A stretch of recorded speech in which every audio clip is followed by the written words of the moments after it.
Hey YouTube, back again. So last night we played silly games again because there was no role-playing game session due to the same guy being off ill, unfortunately. Get well soon, Dan. Hope you're better for next week. Looking like we might do some role-playing on Thursday if Dan's better. So got my fingers crossed for that one. We should be doing a bit of Rogue Trader, which be I don't know, anything from 1 to 3 sessions according to the GM. I went up the game shop with him earlier today, and I'll be posting another video, if not linking it into this one, about what I bought today. I bought Last Night Unearthed, the zombie game, and the Adventurers Toolkit, I think it is called, for Fantasy Roleplay, 3rd edition. And I'll talk a little bit about them in the other video. Yeah, I'll probably keep it separate, thinking about it. Don't want to mess around with editing. What have I been doing other than that? So, yeah, yesterday was silly games. We played. Well, I turned up usual sort of time, on time, about 7 o'clock in the evening, and I was the only one there for quite a while. So we cracked out Stratego.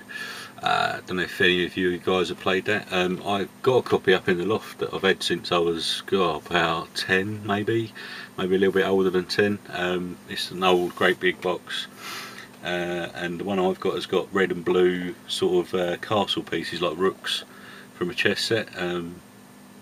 Anyway, his one is very nice actually, a bit of a smaller box, and it's got like a little plastic holder where all the figures, they're like Shako hats now, and they all kind of clip onto this little holder for each of the sides, the red and blue teams, and yeah, they've all got stickers on with the relevant number of the piece.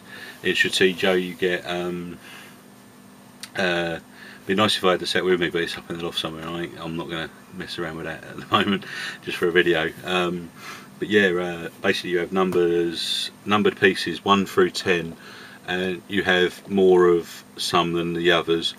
I think there's 1 9 and 1 10 and 1 number 1 piece, and then you have number 2s, which are the scouts, number 3s, which are the sort of sappers, the grenade, I call them sappers, engineers. I think they call them something else in their bomb disposal or something like that.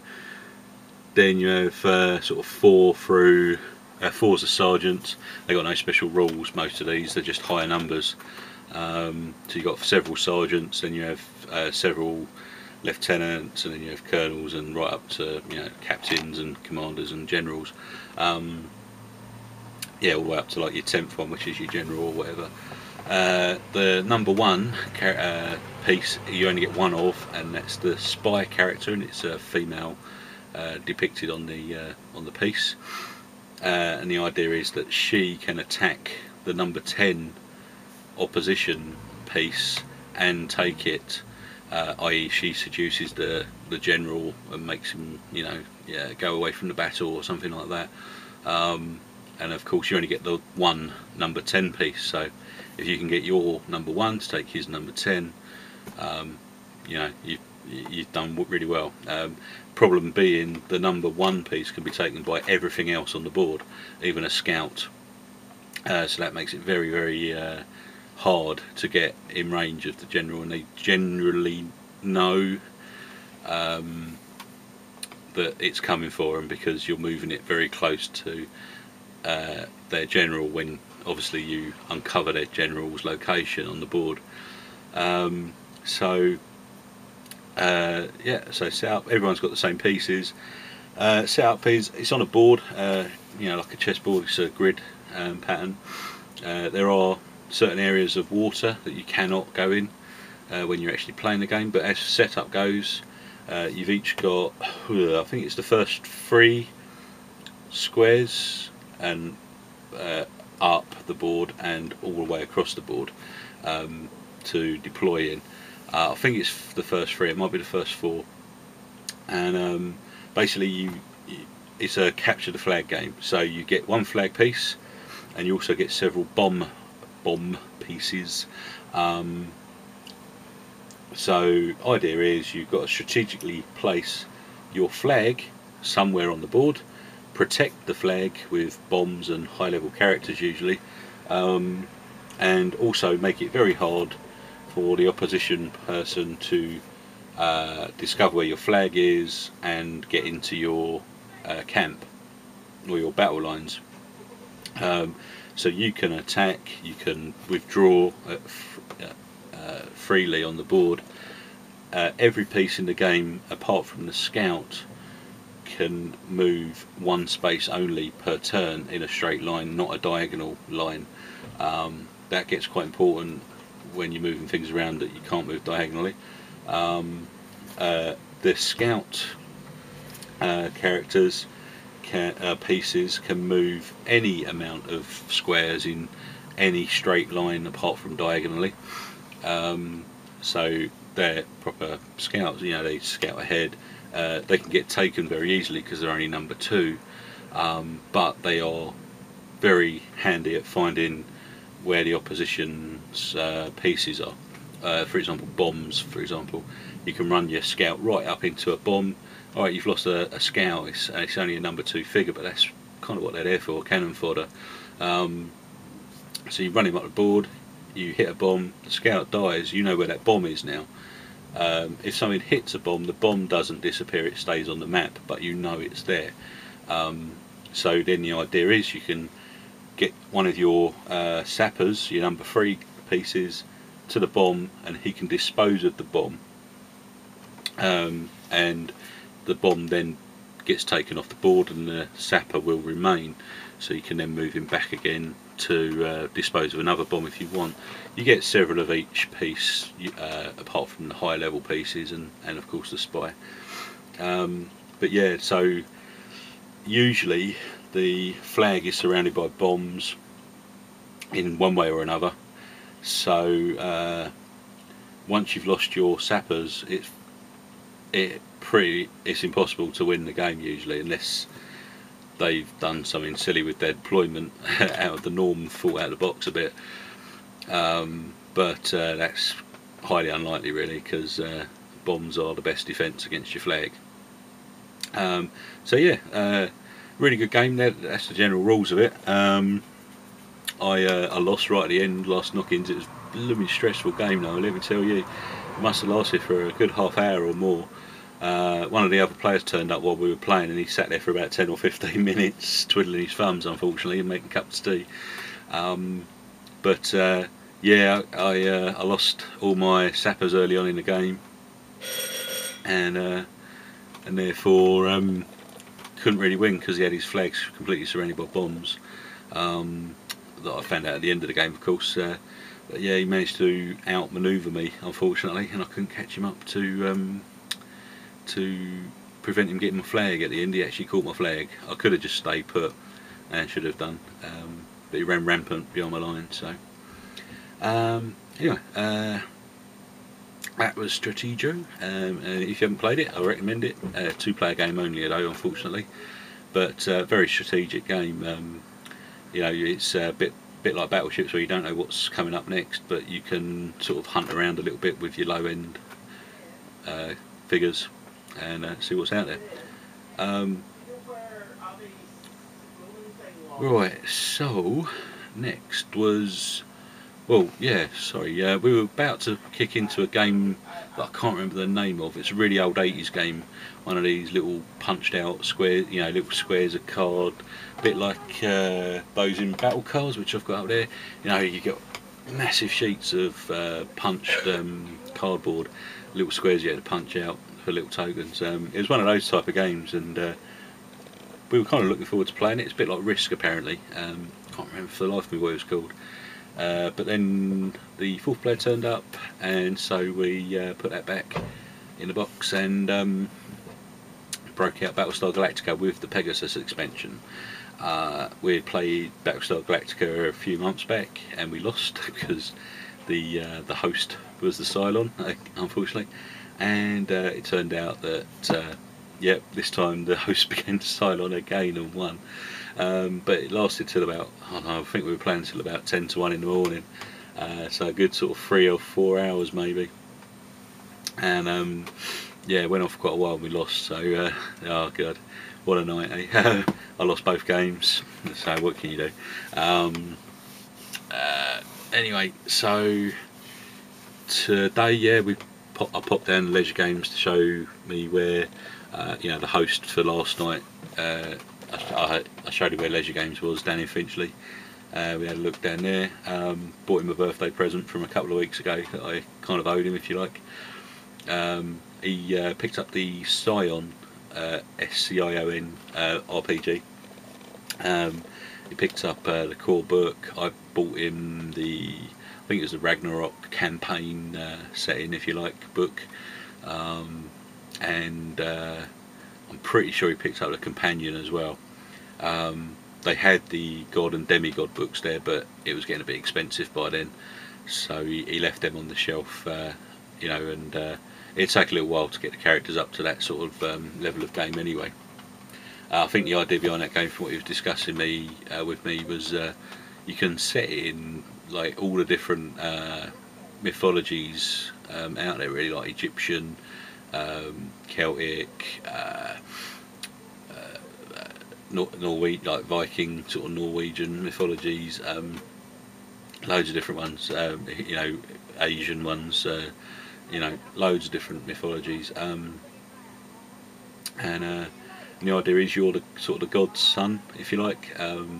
So you start out pretty normal, and then you become demigod eventually, and then you ultimately become a god with you know, all the powers, and getting more powerful all the time. But yeah, I don't really know a lot about it, to be honest.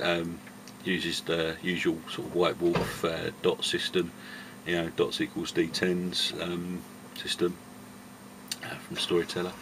But yeah, it looks really good, and you know, the way he was infusing about it in Subway was sounded awesome, and can't wait to play it. So hopefully he's going to run us a little game of that, you know, a few sessions game of that, as per the way our gaming group's going at the moment, playing one-offs of each sort of system that we can get our hands on at the moment. I talked about it a little bit in our book, but in the other video that I'm going to post.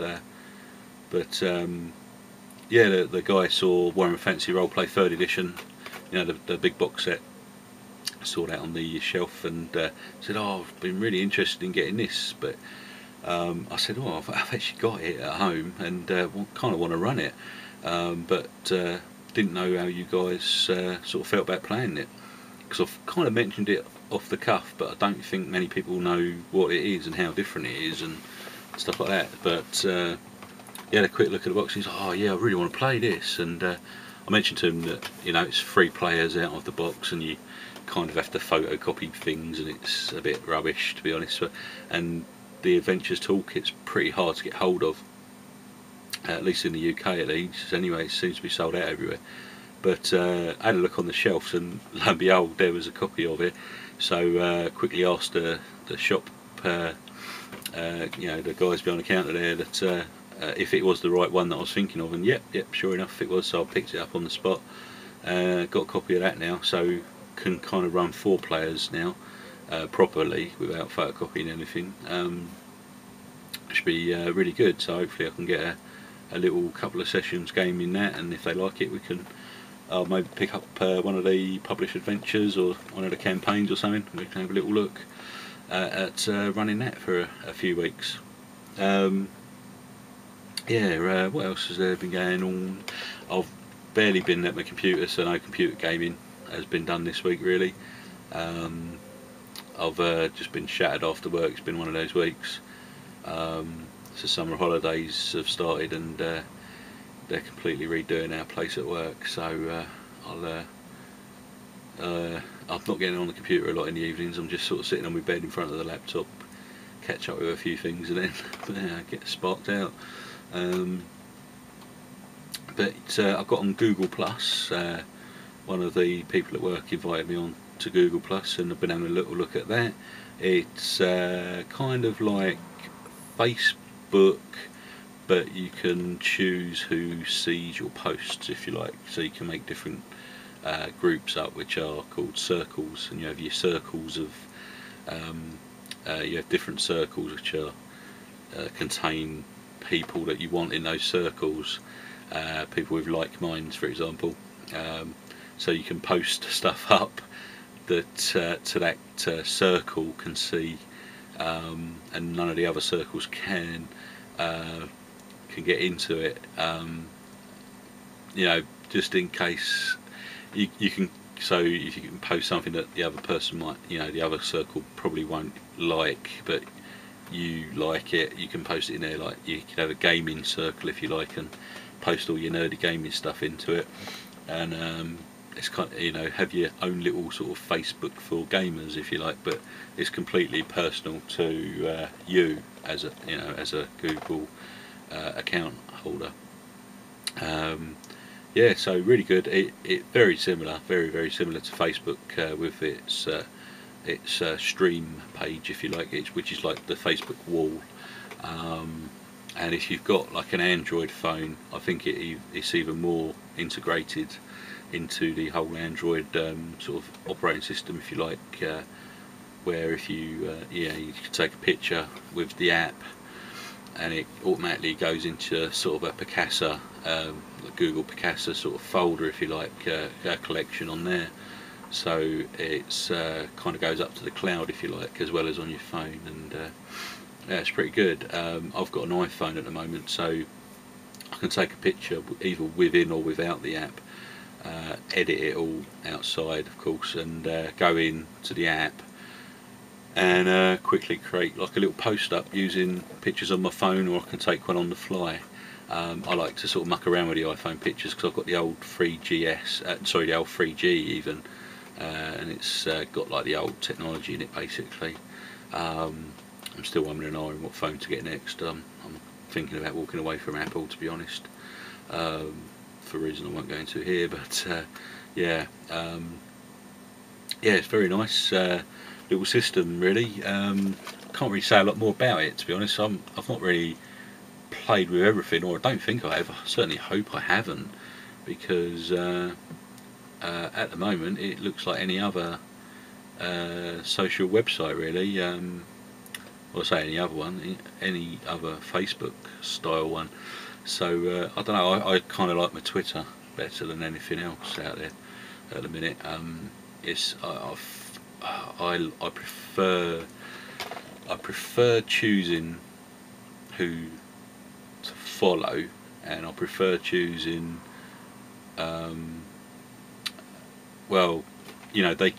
sorry, I don't choose. People who want to read my stuff will follow me, if you see what I mean. I don't, it's not like I'm broadcasting it, and who wants to listen can listen if they want to, which I kind of prefer, really, because I'll put it out there, and if they want to read it, they can. They don't have to. You get no one saying, "Oh, why are you posting that rubbish? I don't want to see that." Fair enough. Don't follow me.